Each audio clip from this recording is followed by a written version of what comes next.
mix, you mash, you chew, you up for brunch, and finish you off for dinner or lunch. Munch, munch, dinner or lunch, munch, munch, dinner or lunch.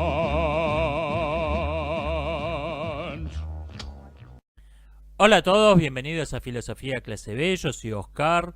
Vamos con un respondiendo comentario de los que normalmente subo los lunes. Esta semana lo pasé para el martes porque ayer, 1 de mayo, fue el Día del Trabajador Socialista. Un feriado que existe únicamente para tratar de hacernos creer que existe algún zurdo que trabaja. Maravillosa jugada. Deberíamos tomar la idea y empezar a festejar otras cosas que tampoco existen. No sé, podríamos celebrar el día del tipo que dejó a la mujer para casarse con la amante. Está buena la idea. Estuve viendo el especial 200.000 suscriptores del Picalibro. Felicitaciones a Fernando, felicitaciones a los 200.000 seguidores de su canal. Me llamaron la atención un par de cosas. Comentaba la dificultad de reconciliar la calidad con la popularidad en la divulgación de filosofía. Ponía el ejemplo de Polizón y Náufrago, que es canal que está a tope con la calidad, es de lo mejor que hay en castellano.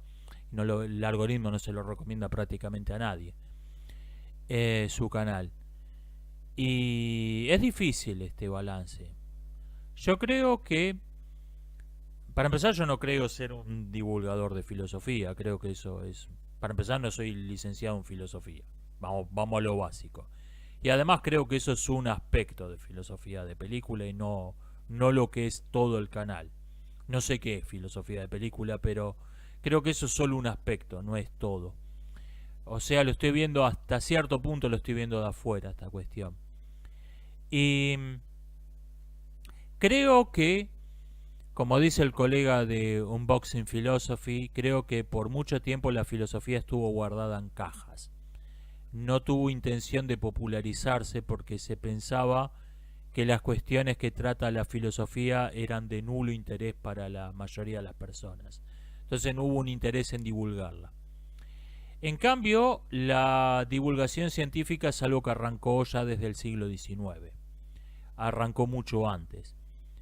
Verdadera divulgación de filosofía creo que no empieza a haber hasta la época del internet.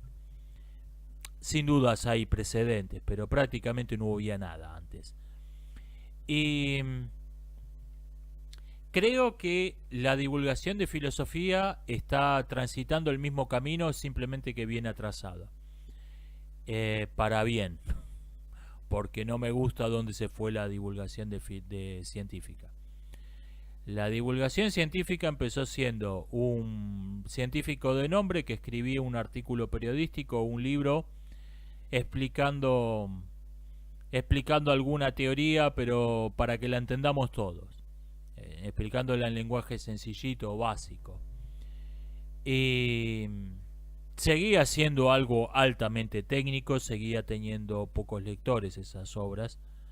Más que nada, lectores motivados más que nada por el apellido del autor.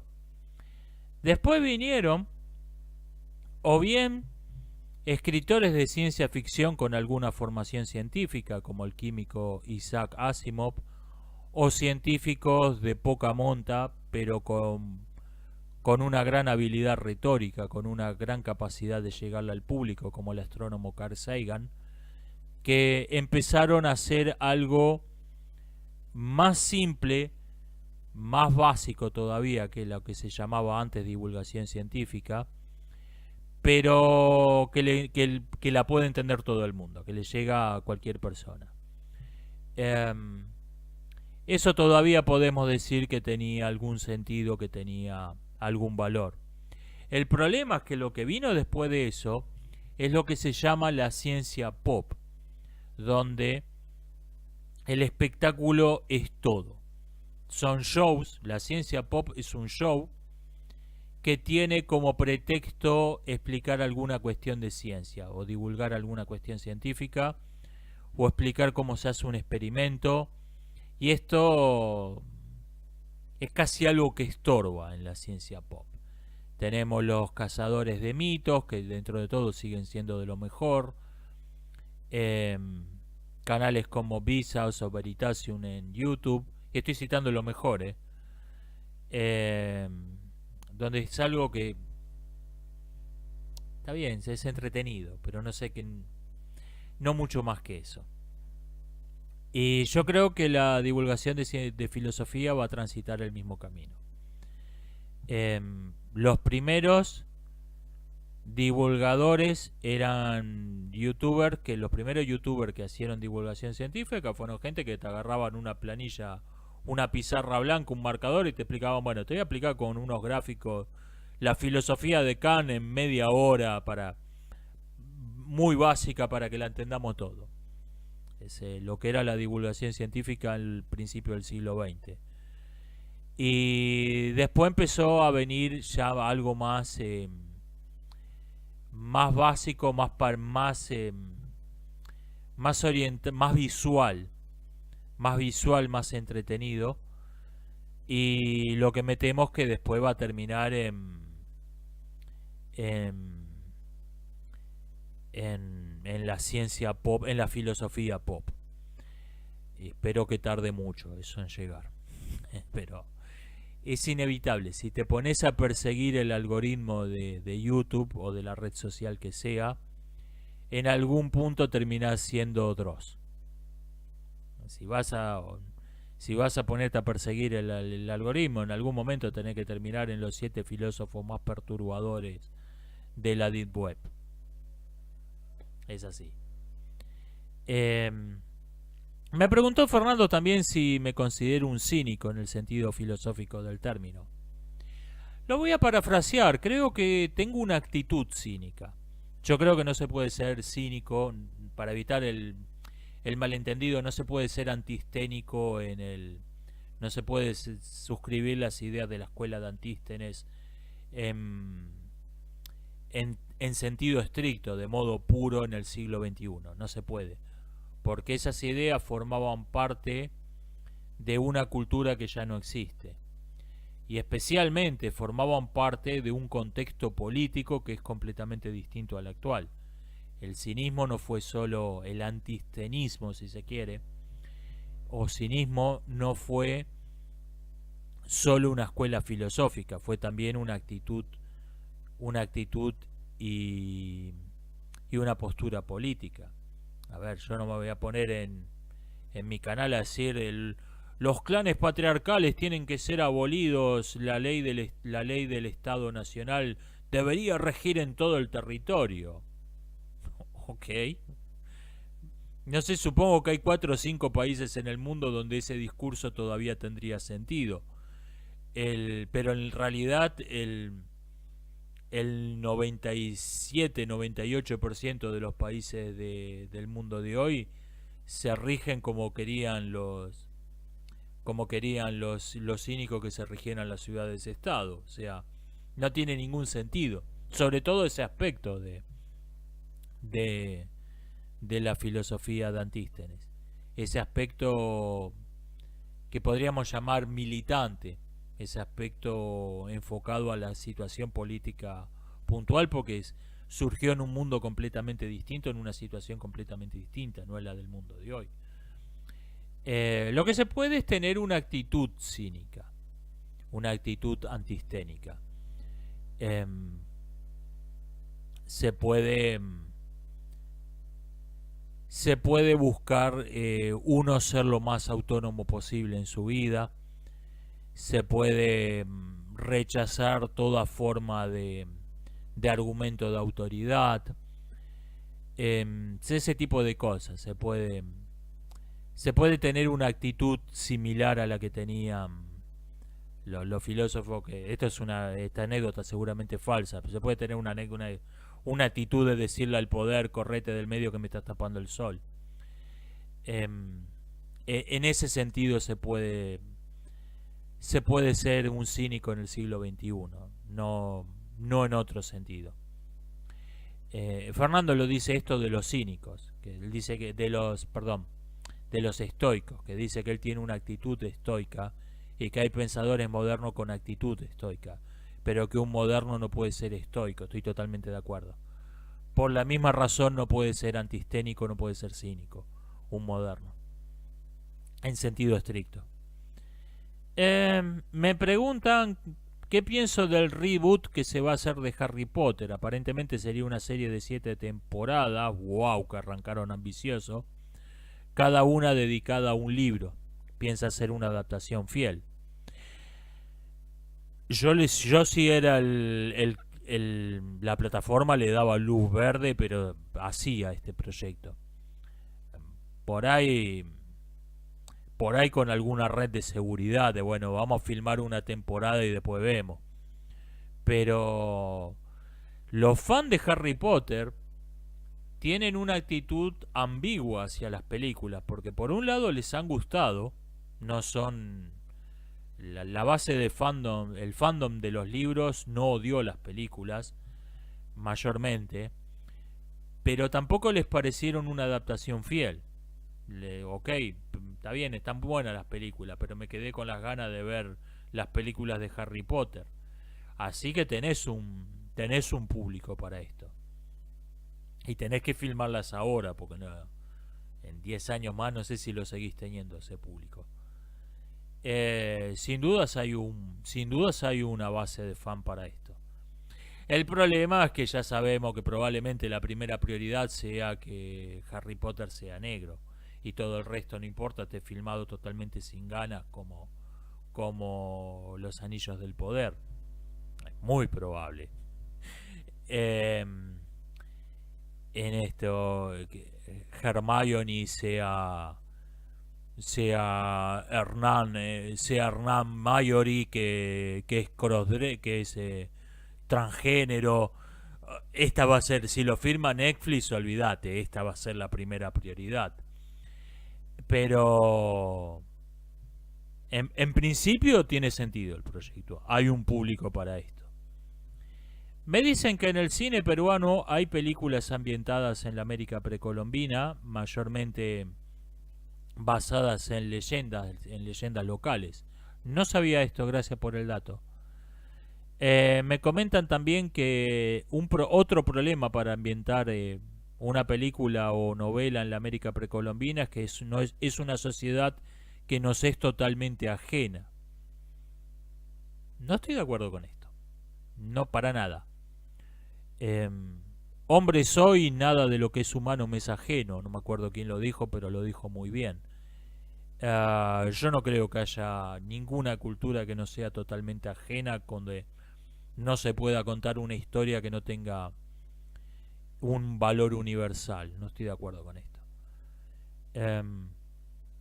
Hay unos tipos en lo que hoy es Bolivia, en lo que hoy es la República de Bolivia. Hay unos tipos que hay una etnia que los quisieron convertir en vasallos de los quichuas, y el imperio, el Tiahuantin, no me acuerdo cómo se llama, cómo le dicen los expertos, que es el nombre propio del imperio quichua, lo voy a llamar el imperio quichua. El imperio quichua se regía por un sistema era una especie de feudalismo burocrático. O sea, el vasallaje era sobre la tierra y no sobre los hombres, algo así. No conozco mucho de este periodo histórico. Bueno, y estos tipos le dijeron, ok, que la tierra quédatela, metétela en el culo. Se fueron a vivir en balsas al medio de un lago. Y crearon toda una cultura de gente que vivía en balsas y que se dedicaba a cazar aves o tener aves de corral. Obviamente no podías tener una vaca arriba de... No había vacas, pero bueno, una llama, ponele, arriba de una balsa. Se dedicaron a hacer una especie de técnica de cultivo, de pescar. Y esos tipos están todavía ahí. Más que nada es algo que hacen para currar turistas. No es que realmente sigan viviendo así, pero sobrevivieron a los quichuas, sobrevivieron a los españoles. Esa es una historia interesante. Es un grupo, un puñado de rebeldes enfrentándose a un imperio. Es Star Wars. Tenés un puñado de rebeldes enfrentándose a un malvado imperio expansionista. ¿Qué puede haber más universal que eso? ¿Quién no va a encontrar esa historia interesante? No estoy de acuerdo.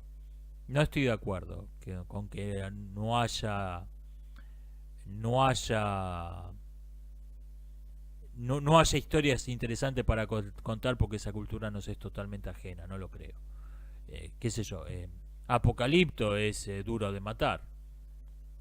Es un tipo defendiendo a su familia de un malvado, de una malvada tribu, de una malvada ciudad maya. Es duro de matar. Es, no, no estoy para nada de acuerdo. No estoy para nada de acuerdo con esto. Está bien, duro. Eh, Apocalipto no es precisamente no tiene precisamente un gran rigor histórico, pero se pueden contar historias. Se pueden contar historias. Me dicen que en el cómic de Argentina, Nippur de Lagash y Gilgamesh son de la antigua Mesopotamia. Es verdad, sobre todo Nippur de Lagash. Gilgamesh el Inmortal es verdad, es sumerio. Pero creo que transcurre, el primer episodio transcurre en Sumeria. Después va las guerras napoleónicas, la antigua Roma. Es la historia de un inmortal. Es verdad, pero bueno, pero son excepciones. No, cíteme 10 películas de romanos sin parar a respirar. En cambio, me recomiendan una película que está ambientada en la sociedad maya, donde cuando los mayas son italianos pintados con betún. Le voy a pegar un vistazo a esto a ver qué tal está. Me dicen que en varios de mis videos le han puesto notas de Wikipedia, ampliando algún concepto o remitiendo al artículo de Wikipedia. Sí, a mí me lo muestra si entro como filosofía de película a filosofía clase B, o si entro como filosofía clase B a filosofía de película, pero no te lo muestra si entras con la cuenta del tipo que subió el video. O sea, la intención es claramente de que el tipo que subió el video no se entere de que el video tiene esas etiquetas. Gracias por avisarme. Qué delicia que es Google. Qué gente que se hace amar. Y encima una está mal. En un video donde comento sobre el terraplanismo, tiene el artículo de Wikipedia: el terraplanismo, ¿cómo se llama? Una creencia precientífica de que la Tierra era plana. Precisamente el punto del video era que el terraplanismo no fue una creencia precientífica como cree mucha gente, incluyendo los ignorantes que escribieron el artículo dedicado al terraplanismo de Wikipedia. Por el contrario, buena parte de los mejores astrónomos de la antigüedad eran terraplanistas, y no porque eran tontos y no habían leído la Wikipedia. Era porque no es tan obvio como cree mucha gente que demostrar que la Tierra es una esfera. Porque prácticamente ninguna observación astronómica tiene ninguna diferencia. No era tan obvio. O sea, está mal la corrección que metieron en el Zócalo. Si ya de por sí corregir a alguien es de dudosa educación, cuando uno corrige generalmente lo disimula con una pregunta.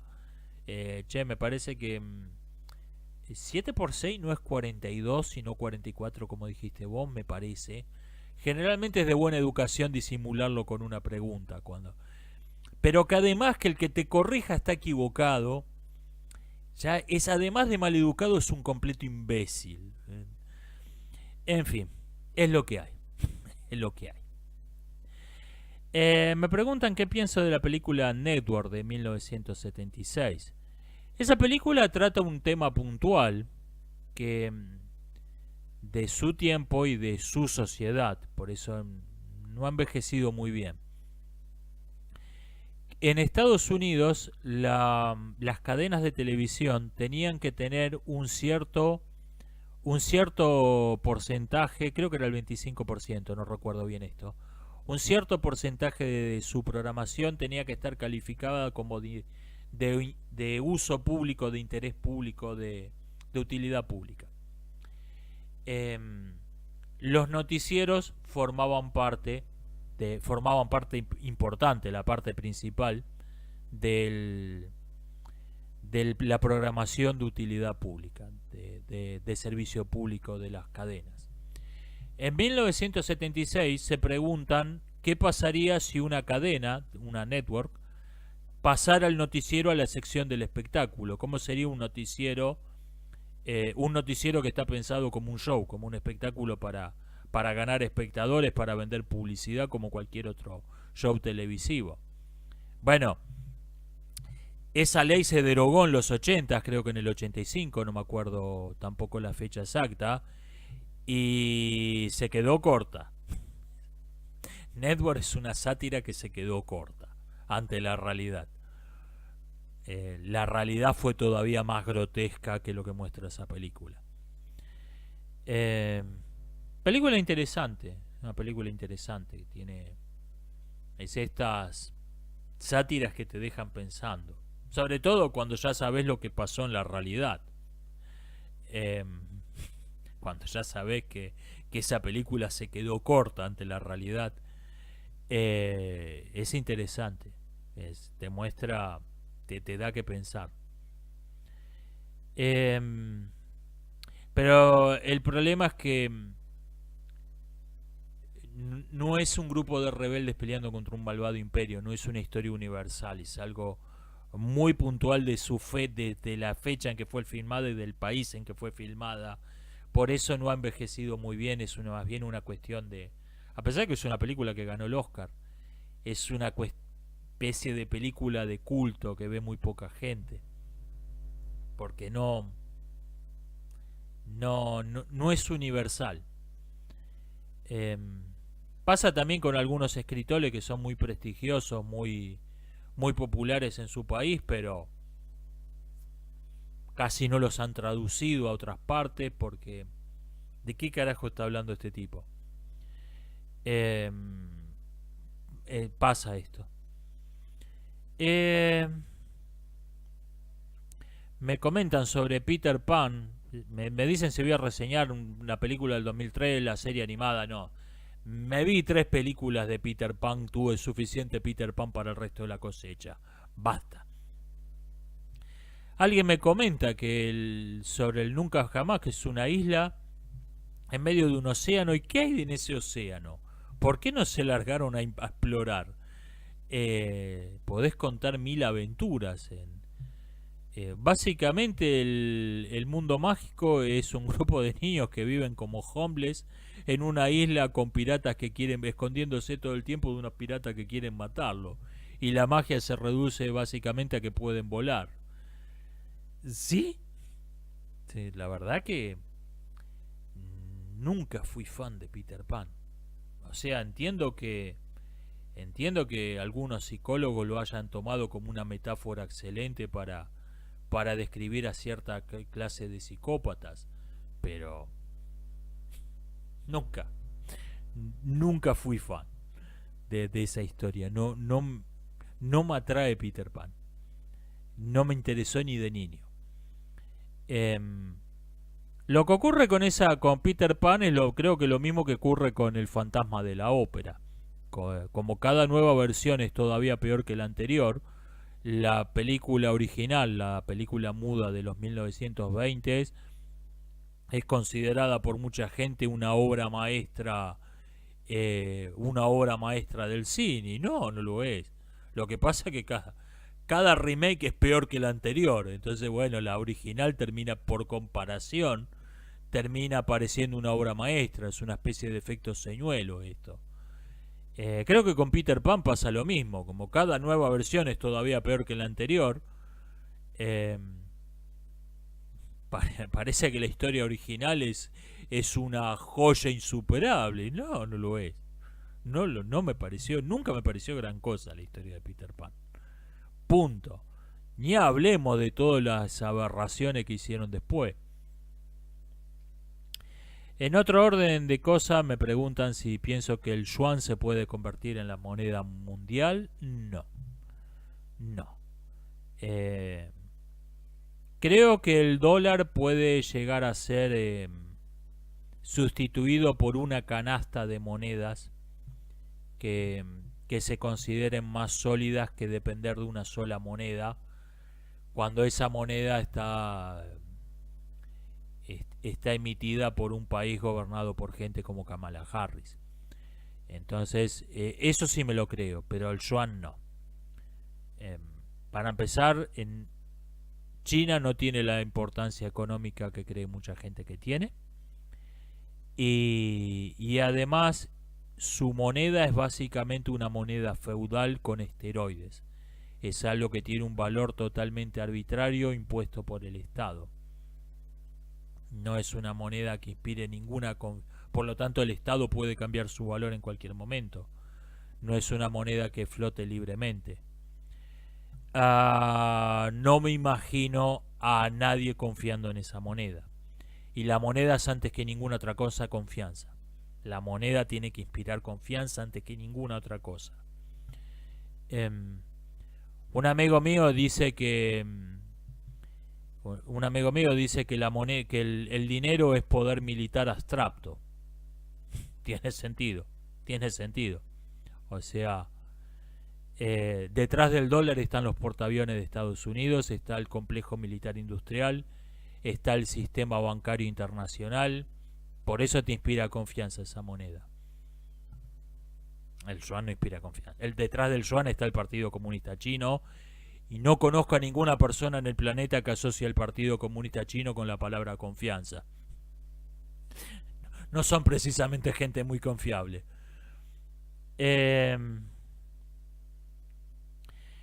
Me preguntan, ¿por qué se sigue viendo... ¿Por qué sigue siendo interesante el ajedrez de élite habiendo ordenadores que son a un jugador de clase mundial como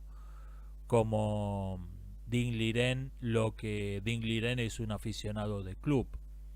Porque no es la misma clase de juego. Los ordenadores tienen una capacidad de cálculo brutal, inhumana, pero nada más.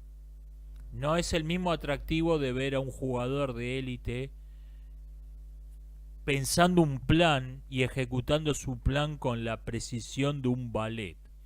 Eso es mucho más atractivo. Por ahí se pierde de ver un par de jugadas inhumanas, sí, pero son más bien una curiosidad esas jugadas. No es algo que a un ajedrecista experimentado le importe mucho. O sea, por ahí en una partida Dean Liren contra Neponiachi, el módulo te dice mate en 18 y te muestra una combinación delirante de que no hay modo que la vea un humano, que la encontró por fuerza bruta de cálculo, porque no hay ningún procedimiento de inferencia lógica que te lleve a encontrar esa jugada. Y el humano te la va a mirar y va a decir, mirá qué interesante. El ajedrecista experimentado te va a decir, qué curioso. Ok, volvamos a la partida. O sea, sabes que no lo van a jugar eso. Entonces te interesa ver qué están haciendo, cómo están tratando de desempeñar su plan. Por eso sigue siendo interesante el ajedrez de élite. Porque no es la misma clase de juego. No es la misma clase de juego. Hay algunas jugadas que son interesantes porque están en el límite de ser jugadas de máquinas o ser cosas que puede ver un humano. Por ejemplo, en la última ronda del match, en la última ronda me refiero a la partida 14, a la última de las pensadas, no de las rápidas. B6 de las blancas, B6 de Dean Liren, es algo que muy difícil de ver para un humano. Es muy difícil, pero es posible, y prueba de eso es que Dean Liren la vio. No sé cómo, pero la vio. El 99% de los mortales se nos hubiera escapado esa jugada. Pero Esas son por ahí las interesantes, las jugadas de... Mirá, sobre todo para ver la partida en vivo, la ves con el módulo, mirá, el módulo dice B6 en esta posición. ¿La verá? Ese es interesante. Pero cuando tenés que poner una pieza en una casilla para que sea capturada, después sacrificar la dama, después hacer mover con el rey 4 jugadas en rombo y volver a quedar en la misma casilla, bailar la danza de la lluvia y jugar una torre a... No hay modo, el único modo que podés encontrar esa jugada es por fuerza bruta de cálculo. Entonces, pero precisamente por eso no son jugadas interesantes, porque sabés que ningún humano la va a ver, porque no hay ningún proceso de pensamiento lógico que te lleve a eso. Desde luego las aplicaciones prácticas de este tipo de máquinas van mucho más allá de jugar al ajedrez. Hay cuestiones donde me importa un bledo cómo encontraste la jugada. Por ejemplo, encontraste una cura para el cáncer que es completamente extraña a cómo funciona la medicina en cualquier cultura conocida en la historia. Tengo una pregunta: ¿funciona? Es lo único que me interesa saber. Y eso va a ocurrir dentro de no mucho. Vamos a llegar a tener máquinas que puedan hacer cualquier tarea que hace un humano mejor que un humano, pero de modo que no puede competir el humano. Quiero un humano que tenga el poder de decisión ahí al lado. Eso seguro. Y va a haber un problema. De esto hablaba también Fernando el Picalibro en su directo.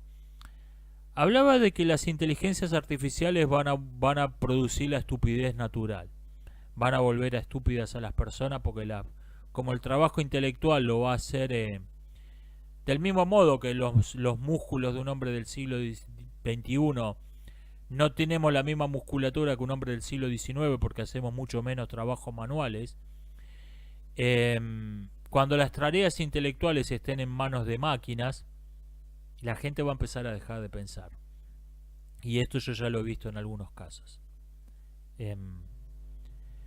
Por ejemplo, en los torneos de ajedrez no hablo de jugar al ajedrez, hablo de cómo se organizan los torneos.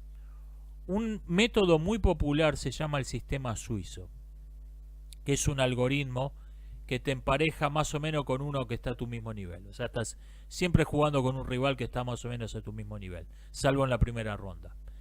Lo cual lo vuelve muy interesante. Se hacen muchísimos torneos organizados con el sistema suizo. Bueno, en algún momento alguien creó un programa de computadora que lo automatizó al algoritmo del sistema suizo. Las computadoras no son otra cosa que eso, son máquinas que automatizan un algoritmo que lo podés hacer, o sea, todo lo que podés hacer con una computadora, en teoría, en principio lo podés hacer con papel y lápiz. Todo lo que hace una computadora lo podés hacer con papel y lápiz. Todo. En principio, ¿no? Desde luego, algunas cosas como qué sé yo, alguien calculó que calcular el set de Mandelbrot al nivel que se lo ha hecho con computadoras, si lo hicieras con papel y lápiz tendría que envolver la tierra, una hoja de papel. Bueno, no es viable, pero en principio es posible. A eso me refiero. En principio es posible. Y pasó que en un torneo 2010, por ahí no me acuerdo la fecha exacta, una jugadora acusó a los organizadores de estar haciendo trampa, de estar poniendo las rondas a dedos. Y esto, oh, no, que esto, que él, esto se armó una polémica, pero una discusión en un foro de ajedrez. Se armó una discusión donde no se estaba tocando el tema de si lo que decía tenía sentido. Yo agarré, ok, agarré las rondas de, agarré las rondas de ese torneo, me puse a calcular cuál era la probabilidad de que esos emparejamientos se hubieran dado por casualidad y comenté, tiene razón, están puestos a dedo, es totalmente inviable lo que estaba pasando. Eh, y alguien me respondió, ¿y cómo hicieron? ¿Le tiraron unos dólares a la computadora? Así como, o sea, a ver, ¿cómo hicieron para engañar a la computadora? No, no hace falta, simplemente tenés que adulterar el generador aleatorio de número para que los resultados de los sorteos, porque el algoritmo del sistema suizo incluye sorteos, tiene que los pones a dedo. Es lo único que tenés que hacer, adulterar el generador aleatorio de números. Y recibí varios comentarios sarcásticos del tipo, ahora el sistema suizo tiene sorteos, va a haber que ir con un cubilete con dados a los torneos. Sí, por cierto, cuando se corría el algoritmo a mano había un cubilete con dados para hacer los sorteos. Cuando el algoritmo corría a papel y lápiz se tenía un cubilete con dados. En los torneos de ajedrez, sí. Me llamó la atención esa combinación de ignorancia vacuna con absoluta confianza en lo que estaban diciendo sobre un tema del que no sabían. O sea, me llamó la atención esa especie de efecto Dunning-Kruger, pero creo que no es el efecto Dunning-Kruger en sentido estricto. Me llamó la atención esa combinación de incompetencia y total confianza en lo que estaban diciendo, porque how dare you, ¿cómo te atreves a poner en duda la computadora? Como si la computadora no fuera una máquina y detrás de toda máquina no hubiera un ser humano con buenas probabilidades de adulterar la máquina para sus propios intereses. O sea, ¿qué? ¿Ustedes creen que el almacenero que tiene adulterada la balanza es más honesto cuando usa una computadora? Por supuesto que detrás de toda máquina hay un ser humano, y un ser humano con intereses, y probablemente un ser humano deshonesto. Pero no, como si fueran las computadoras fueran ángeles y no máquinas. Y esto procede de la ignorancia de cómo funciona. La mayor parte de las personas lo que está viendo de cosas como ChatGPT es lo que le metes y el resultado que sale, el input y el output, y nada más. No está viendo cómo funciona, no está viendo qué pasa adentro. Algunos lo llaman a esto la caja negra, otros lo llaman la habitación china. No estás viendo qué ocurre adentro. Y ese no ver qué ocurre adentro, pero ver que los resultados son asombrosos, es la base de toda superstición. La superstición es la combinación, es el producto de la combinación entre la ignorancia y el asombro. Por eso nuestros antepasados tenían un montón de supersticiones respecto de los relámpagos. Nosotros, como sabemos lo que es la electricidad, el relámpago te puede sobresaltar, te puede asustar, pero sabemos lo que es. Entonces no nos genera un temor supersticioso. Nos genera un temor porque sabemos lo que es. Nos genera un temor racional práctico, pero no no el temor supersticioso que le producían nuestros antepasados. Ese temor supersticioso hoy en día se está trasladando a las computadoras. Alguien me dice que vio una entrevista a Rod Serling, el principal creador de Twilight Zone, donde le hablaban de lo complicado de los argumentos de su serie. Decía, me niego a aceptar que el americano promedio es un mongoloide, decía. Le llamó la atención ese término en una entrevista televisiva. Sí, era Mongoloide es un término bastante desafortunado, es un resabio de la teoría racial, pero sobrevivió el término aunque sobrevivió a la teoría que le dio origen y había pasado a mediados del siglo pasado, había pasado al habla popular queriendo decir es un pelotudo. Am, los buenos viejos tiempos donde la gente no tenía el pudor de las palabras sino el pudor de las acciones, al contrario de lo que ocurre en nuestros días, donde el régimen nazi de Bruselas se puede jactar públicamente de estar exterminando sistemáticamente a las personas con síndrome de Down, pero llegás a usar esta palabra en una entrevista televisiva y tenés una turba con antorchas y tridente en la puerta de tu casa. Las antorchas para encender los porros, por supuesto. O sea, las acciones no importan, importan las palabras en nuestra época. En la época de 1959, por suerte, era al revés. Lo que importaban a las acciones, no las palabras. A pesar de, repito, la palabra me parece bastante desafortunada. Me dicen, hablando de Roma, me dicen, si la palabra machismo no significa nada, ¿cómo le llamarías a un hombre que piensa que toda feminista es una prostituta? Bien informado.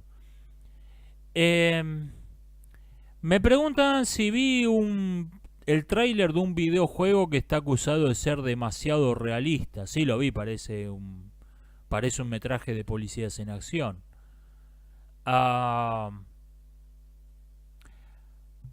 Yo creo que esto no tiene la importancia. Esta discusión ya existió en el cine. Si uno ve películas viejas, ve que la violencia es mucho menos realista.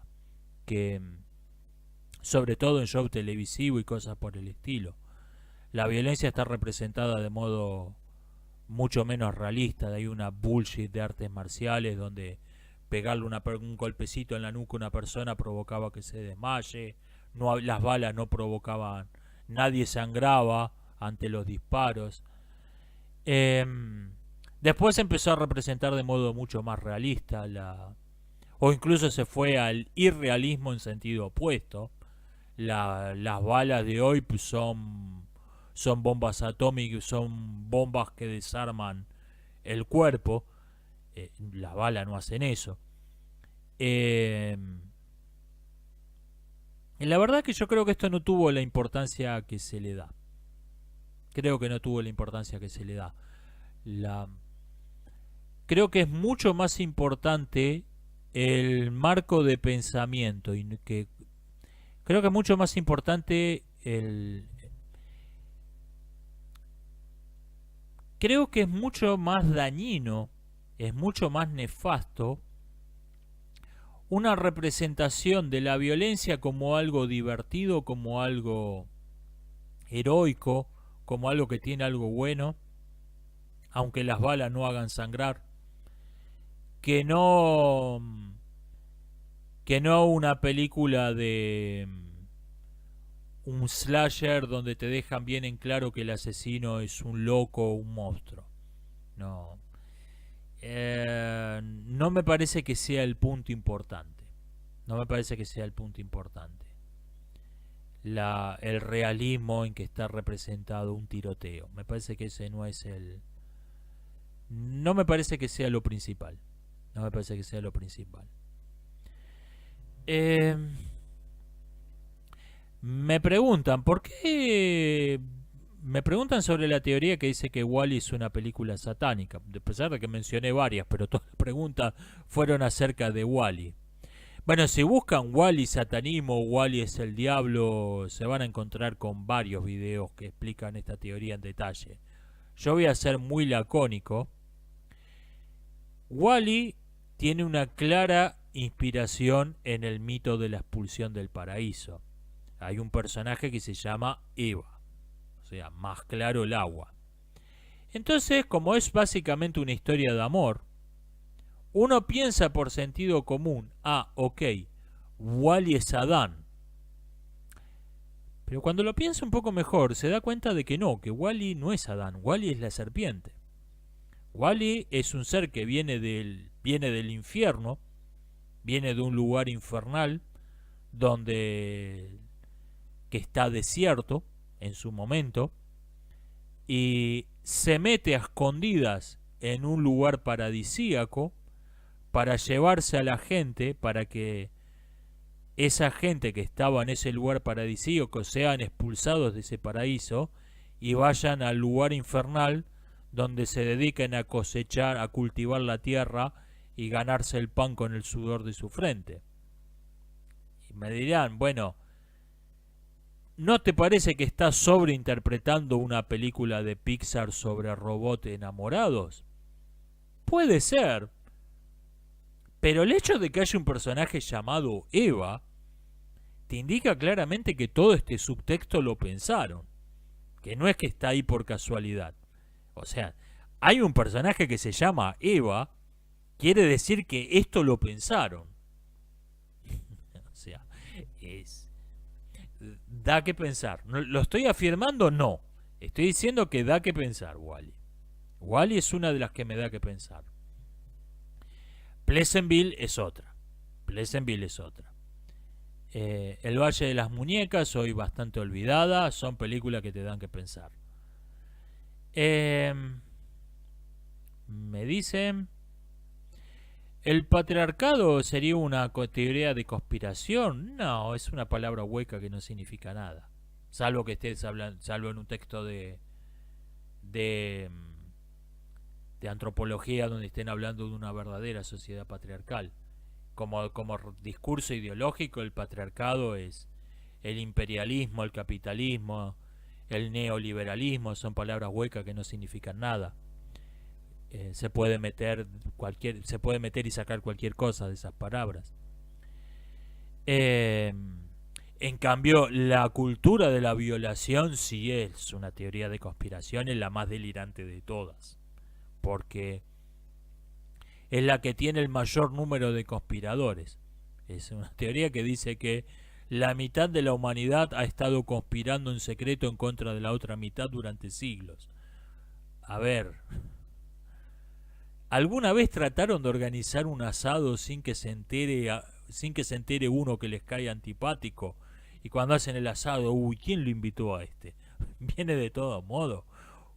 ¿Cómo diablos puede conspirar la mitad de la humanidad contra la otra mitad? Tendría que haber toda una internet secreta para comunicarnos entre nosotros. Te meme que lo vi en Twitter. ¡Cállate! Esa es la más delirante de todas las teorías de conspiraciones. Y si alguien me dice, ¿se enseña en las universidades? Sí. Es un disparate mayor que el terraplanismo. Repito, la cultura de la violación es un dislate mayor que el terraplanismo. O sea, yo no me rijo por el criterio de disparate es lo que no está aceptado por la ciencia oficial, lo que dice la ciencia es verdadero. Yo no me rijo por ese criterio. Para mí un disparate es un disparate. Forme parte del pensamiento oficial, forme parte de la heterodoxia. Un disparate es un disparate. Este es un disparate mayor, la cultura de la violación es un disparate peor que el terraplanismo que se enseña en las universidades. Alguien me dice que si alguien sabe todos los detalles de una conspiración, entonces tiene que ser parte de ella. Buen punto. Buen punto. No, que los reptilianos se reúnen en una habitación secreta donde han decidido un plan en 4 etapas. Pará un poquito. ¿Y vos cómo sabés esto? Buen punto. Por eso, yo como no estoy en el estofado, salvo en la cultura de la violación, calladito, no digan nada. Es la única conspiración de la que formo parte, pero como no formo parte de la conspiración de los reptilianos para esclavizar a la humanidad, yo qué sé si es verdad o no. Por eso en mi video sobre las teorías extrañas que circulan en internet, me limité a decir, esta tiene sentido, esta puede ser, esta es una completa locura. Nada más, porque no estoy en la joda. Eh, Waldo KG, saludos, me dice que me extiendo un poco más con que la teoría, con la tierra de la teoría del lado, la tierra hueca, que nosotros estamos del lado de adentro, y qué tuvo que ver esto con el radiotelescopio. La teoría dice, no conozco los detalles, dice que la curvatura del horizonte es una ilusión óptica. En realidad el horizonte se curva, pero se curva para arriba. Y el cielo azul es en realidad el océano, que está el océano del otro lado. No me pregunten por qué no se ven los continentes. Y los astros, las estrellas y el sol, la luna, son una especie de bola de espejos que está en el centro de la Tierra, girando. Y eso es el día y la noche. ¿Y por qué lo vemos como que cubre todo el cielo? Supongo que es otra ilusión óptica. No tiene el más puto sentido. Esta teoría la creían varios científicos nazis y creían que, por lo tanto, desde Berlín, Inglaterra no estaba abajo del horizonte, sino que estaba a unos 30 grados, unos 20 grados para arriba del horizonte, y por lo tanto podías usar un radiotelescopio para escuchar las transmisiones de radio de la Armada Británica. Y esos tipos, con esa idea delirante, fueron importantes colaboradores en desarrollar el radiotelescopio, que ya se había inventado, no fueron los inventores, pero aportaron bastante para desarrollarlo. El universo es extraño. Pero no, esa es una teoría completamente delirante. La comenté porque era, obviamente, de las más delirantes de todas las que comenté. Lo que pasa es que me pareció divertida, por eso la comenté. Me dicen, ¿qué pasa con un hecho histórico que sí sabemos que es distinto que la explicación oficial? Sabemos que la explicación oficial es mentira. Bueno, pero acá hay documentos que contradicen la explicación oficial. No es, me saqué de la cabeza que esto es así porque lo digo yo. Como los documentales de Netflix. Mi abuelita me dijo que no crea nada de lo que me cuentan en la historia, en la escuela. Bueno, la historia es lo que a mí se me dé la gana que es la historia. Bueno, eso no es un argumento serio. Hay hechos históricos que en efecto sabemos que lo que enseñan en las escuelas es mentira. Pero tenés documentos que lo contradicen. No es mi abuelita me dijo que no me crea nada de lo que me digan en la escuela. Hay documentos arqueológicos, hay documentos históricos de todo tipo. Y en algunos casos, el historiador puede leer los documentos y decir, no me lo creo. No le creo, estos tipos están mintiendo. Pero tiene que dar una razón. No puede decir, los documentos no me lo creo porque están todos escritos por españoles y los españoles me caen mal. No, ese no es un argumento serio. Ahora, mira, me parece que esto, hay un documento que dice esto, pero me parece que es bullshit. Por estas razones. Por ejemplo, los documentos antiguos que hablan de la campaña de Jerjes contra Grecia dan cifras enormes del ejército de Jerjes, de más de 1 millón de hombres, 4 millones dicen algunos. De modo prácticamente unánime, los historiadores modernos rechazan esas cifras. Y te citan que movilizar un ejército de ese tamaño no era posible para los recursos económicos y poblacionales que tenía el imperio persa, que no era posible movilizar un ejército de 1 millón de hombres con la tecnología del siglo V a.C., y te señalan incoherencias en los documentos. Te señalan que la cantidad de hombres que te dicen que tenía el ejército es incoherente con la cantidad de barcos que te dicen que transportaban la impedimenta y con el tamaño de los campamentos. Ok, tiene sentido en este caso decir, mira, lo que dicen los documentos no me lo creo. Tiene sentido. Lo que no podés es el argumento. No me creo ningún documento porque los documentos están escritos por gente que miente. Por lo tanto me voy a inventar una fantasía y pretender ya que es una teoría histórica. Ese es el asunto. No es que haya que creerse, qué sé yo, que la Segunda Guerra Mundial fue una pelea heroica por la democracia. No estoy diciendo eso. Hay circunstancias en que sabemos que la historia oficial es mentira, pero tenemos que ir a los documentos que lo prueban. Y cuando no confiamos en los documentos, cuando decimos los documentos son bullshit, la gente mentía en la antigüedad como miente hoy, hay que explicar las razones por las que no creemos en los documentos. Por ejemplo, personalmente leí todo lo que hay sobre la Primera Guerra Servil. O sea, la primera de las 3 grandes rebeliones de esclavos en contra de la República Romana. Leí todo lo que hay. Leí todos los documentos. Y en algunos casos no les creo. En algunos casos digo, no, esto no pasó así. Esto tiene que haber pasado de otro modo. En mi caso tengo la ventaja de que estoy escribiendo una novela, no un documental. Entonces me puedo ahorrar el tener que dedicarle 10 páginas a justificar cada pequeño detalle en donde rechazo lo que dicen los documentos. Pero listo, es una licencia poética y ya. Pero tiene que haber una razón para rechazar los documentos. No puede ser, los gallegos son todos mentirosos, así que me voy a inventar la América precolombina que a mí me salió de los cojones, porque sí. Eso no es un argumento serio. Me preguntan, ¿cuál es el límite entre la autoridad y el autoritarismo? No es un límite en el sentido de que sea una cuestión de grados. Es un completo error creer que el autoritarismo es demasiada autoridad. No, el autoritarismo ocurre cuando no existe ninguna verdadera autoridad. Es lo contrario de la autoridad, el autoritarismo. El nombre mismo autoritarismo es un error.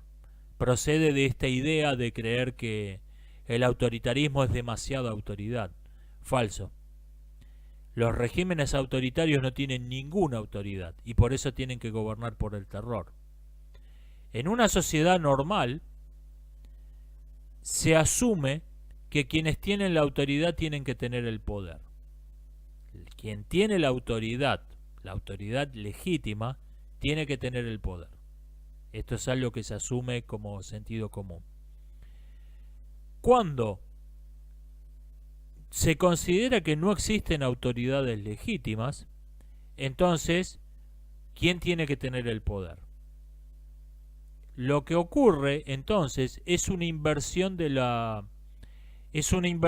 orden natural de los conceptos. ¿Cómo se piensa que la persona que tiene, o la organización o la institución que tiene la autoridad tiene que tener el poder? Porque se parte del supuesto de que nadie tiene autoridad, nadie tiene ninguna autoridad legítima. Entonces se asume el principio contrario. Quien tiene el poder tiene la autoridad.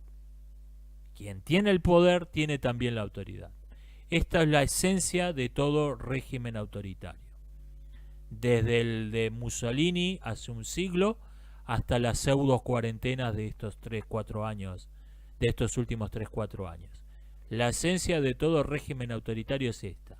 No existe ninguna autoridad legítima y por lo tanto quien tiene el poder tiene la autoridad. Esta es la esencia del autoritarismo. La palabra autoritarismo, que implica que tiene algo que es el autoritarismo es demasiada autoridad, es un completo error. Necesitamos empezar a pensar en términos que no sean, tenemos que volver a pensar o empezar a pensar de nuevo. Tenemos que empezar a pensar en las cuestiones sociales, las cuestiones políticas, en un marco de referencia que no sea el de la Ilustración. Este es un problema que, es decir, donde surge la distinción de izquierda-derecha. Este creo que es el principal problema que tiene la derecha hoy. Tiene un marco conceptual que procede del pensamiento ilustrado y por lo tanto de la izquierda. No necesariamente volver al pensamiento preilustrado, porque no todo era canela en rama, lo anterior a la ilustración, por algo existió la ilustración. Pero sí un pensamiento distinto, un pensamiento al margen del marco conceptual que establecieron autores como Rousseau. Por eso no me agrada que autores como Agustín Laje, a quien respeto muchísimo como hombre, respeto muchísimo como intelectual, no me agrada que sean los referentes intelectuales de la derecha. Me parece que se está convirtiendo en el texto principal lo que debería ser un apéndice, lo que debería ser una nota. El texto principal tendría que ser un pensamiento que no opere dentro de los marcos de referencia russonianos y similares. O sea, Laje creo que es una izquierda crítica. Y sí necesitamos una izquierda crítica, pero eso no es la derecha. Necesitamos un pensamiento que interpreta la realidad a través de los conceptos de bueno y malo, que ponga en un lugar central el pensamiento moral, los conceptos de bueno y malo. Necesitamos un pensamiento que interprete la realidad en los conceptos de normal y anormal, es decir, lo que es coherente con la naturaleza de una cosa y lo que contradice la naturaleza de esa cosa. Un ala es normal en un ave, pero esa misma ala, anatómicamente idéntica, con la misma morfología, la misma composición química, es anormal en un perro. No podemos tener esta visión de que un ala es un ala, no importa dónde esté. No, un ala no es un ala sin importar a qué animal pertenezca. Un ala es algo profundamente anormal en un perro, pero es normal en un ave. Tenemos que pensar en términos de normal y anormal, y tenemos que volver a pensar en términos de civilización y barbarie. Que estos términos se vincularon erróneamente a la teoría racial se los apropió, empezó a usar civilizado como sinónimo de propio de las que ellos consideraban razas superiores y bárbaro como sinónimo de propio de lo que ellos consideraban razas inferiores. Por este uso apócrifo y fraudulento de esos conceptos, totalmente apartado de su verdadero significado, esta neolengua de la teoría racial, que se apropió de conceptos que no había inventado, que no le pertenecían, cuando la teoría racial cayó en un merecido desprecio, se llevó consigo los conceptos de civilización y barbarie. Bueno, tenemos que volver a poner esos conceptos en un lugar muy importante del pensamiento político. No tiene ningún sentido un análisis de la política internacional, un análisis geopolítico, que crea que todo el mundo es civilizado, no vale absolutamente nada, porque está partiendo de un completo error de base. Necesitamos, por ahí necesitamos más cosas, pero estos tres conceptos, bueno y malo, normal y anormal, civilizado y bárbaro, tienen que estar en el núcleo de un verdadero pensamiento de derecha, que es algo que no tenemos. Tenemos una izquierda crítica. Es algo, es mejor que nada. Pero necesitamos un verdadero pensamiento de derecha y no lo tenemos. ¿Qué pienso de un libro que vincula a Cervantes con ideologías políticas del siglo XIX, del siglo XX? Nada. Es demasiado ridículo, demasiado absurdo como para prestarle ninguna atención. Lo mismo que esta polémica entre historiadores de Netflix que creen que Cleopatra era una cantante de hip hop, que era una rapera, versus ministro de no sé qué de Egipto, que cree que Cleopatra era musulmana.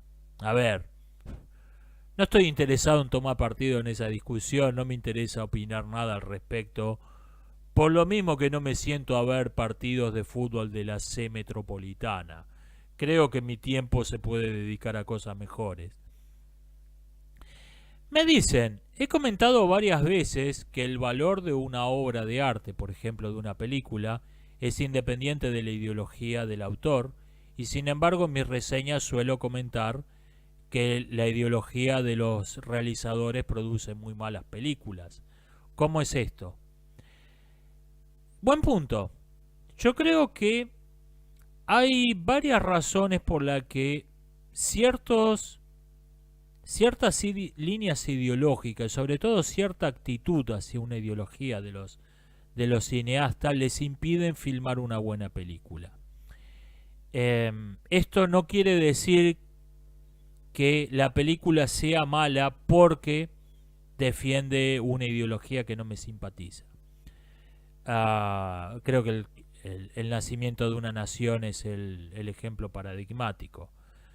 Le puedo citar cualquiera de Leni Riefenstahl, le puedo citar, sin irnos tan lejos atrás en el tiempo, le puedo citar cosas como Zootopia de Disney, que tiene una clara bajada de línea ideológica esa película.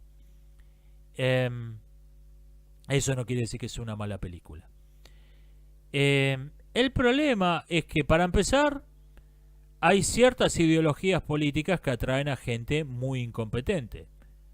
Y el que es un incompetente para todo. O sea, no es que no es que va a ser un genio, va a ser Stanley Kubrick filmando películas y un pelotudo en las entrevistas hablando sobre el patriarcado me oprimen. No, eso no existe. A menos que esté mintiendo en una de las dos cosas. Cristina Fernández se disfrazó de hada madrina para visitar un orfanato, los chicos se pusieron a llorar. Cuando hace fideos, según ella misma, cuando hace fideos se le pegan. El hotel que tiene se le prendió fuego porque los matafuegos estaban vacíos. El que es un inútil, punto. O sea, simplemente que cuando lo votaron para presidente no deja de ser un inútil. Es lo único que cambia. Bueno, el inútil, cuando filma una película, sigue siendo un inútil. Esa es una cuestión. Creo que quizá no la más importante.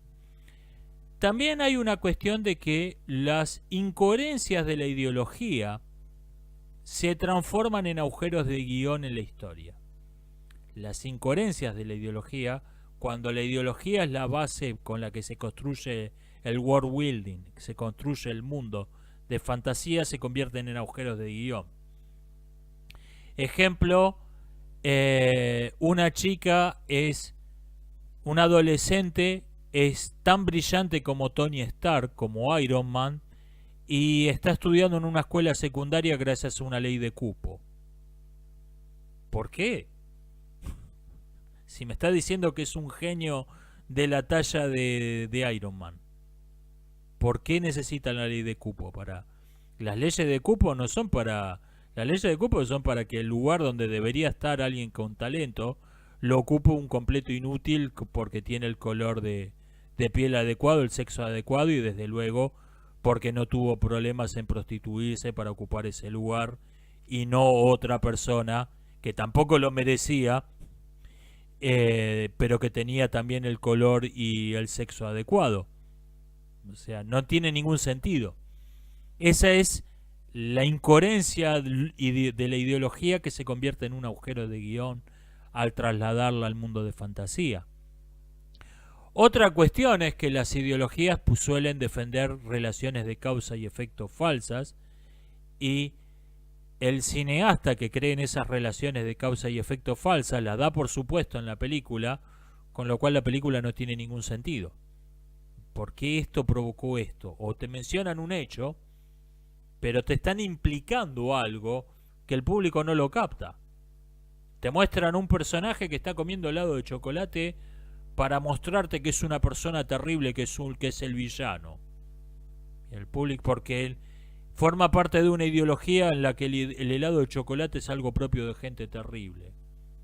Y el público lo ve, es un personaje comiendo un helado de chocolate, no capta lo que se supone que tenía que captar, no capta el subtexto de esa escena. Este es el problema con las películas de culto, y me refiero no en sentido metafórico, me refiero a las verdaderas películas de culto. Son un completo disparate, no tienen ningún sentido, porque el público que no es parte de la secta no capta de qué carajo están hablando, no capta lo que está implícito, no capta el mensaje oculto.